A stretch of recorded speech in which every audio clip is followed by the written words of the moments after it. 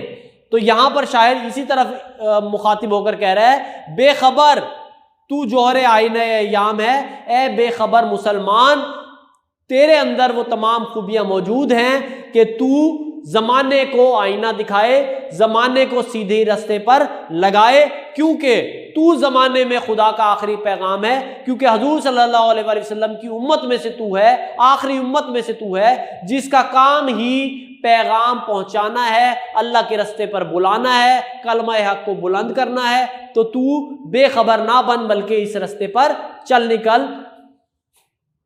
مفہوم دیکھتے ہیں، اے بے خبر تو بدلتے زمانے میں شیشے کا وہ قیمتی موتی ہے جو اس دنیا کے لیے خدا کا آخری پیغام ہے۔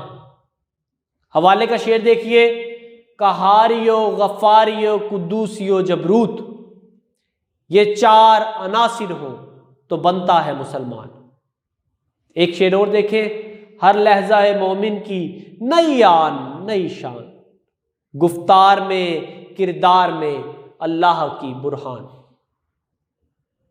یہ تھی علامہ اقبال کی نظم پیغام جو ہم پڑھ رہے تھے۔ امید ہے آپ کو لیکچر سمجھ آیا ہوگا۔ بہت بہت شکریہ۔ اللہ حافظ۔